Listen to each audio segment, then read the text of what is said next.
All right, sorry about that.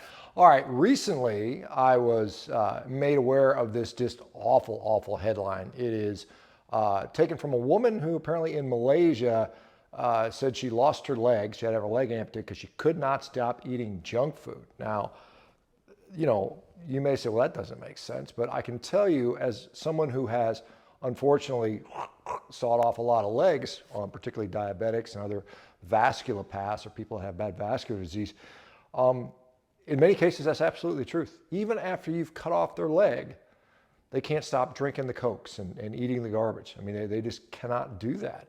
And so this story takes place in Malaysia, and it's a 29-year-old. Can you imagine that? 29-year-old, your legs already chopped off because of diabetes. She was 27 when it occurred, apparently. And, for whatever reason, some people have diabetes that progresses very, very quickly, right? Some people, it lingers for many, many years, and, it doesn't quite, develop out rapidly. But eventually, many, many diabetics lose limbs, they lose their eyesight, their kidneys fail, they go on dialysis, they have heart disease, on and on and on. It's an awful disease, right? And it is, in my view, very, very much tied into diet, and particularly ultra-processed food, addictive food. And raise your hand if you think the fact that these foods are addictive is an accident. Do you think it was just, oh, it just happens that they're addictive? Or do you think that the food companies know exactly what they're doing? They're in there with their food chemists designing stuff that is literally addictive. And I think that is clearly what's going on. And does it matter? Of course, what matters. It's nefarious. It's evil, quite honestly. But it is what it is. These people are producing foods. They're marketing them to children, to adults, in order to get you hooked on these products. In the name of profit, right? And so here's a nice article talking about the addictive nature of ultra-processed foods, and and it's quite a long paper. But one of the thoughts is that, like smoking, like alcohol, you can't just, treatment is not the answer.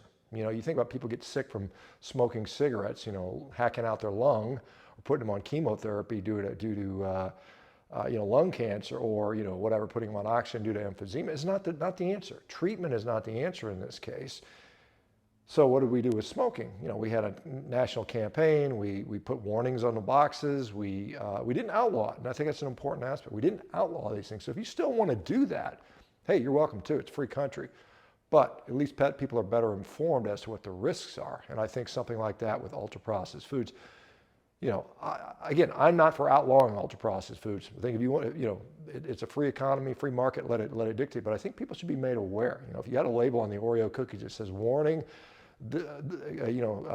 chronic use of this product may result in diabetes, heart disease, erectile dysfunction, cancer, blah, blah, blah, whatever. At least so people can say, hey, okay, I know knowingly consuming this stuff that is, dangerous. Now, some people already know that and they still eat it anyway, right? There's a lot of people know how many calories on a package. We've been labeling things. But, having at least messaging that says, hey, this stuff is bad for us. We don't even get that. It's amazing that our health authorities, the U.S. government, is not out there condemning this stuff wholeheartedly, And why is that? Because, again, the USDA is captured, the CDC is captured, all these supposed organizations that exist for our benefit are all basically, controlled by the corporatocracy, right? It's what it is. It is what it is. So this is just a tragic story. It happens friggin' every day, quite honestly, and it's just sad to hear. Again,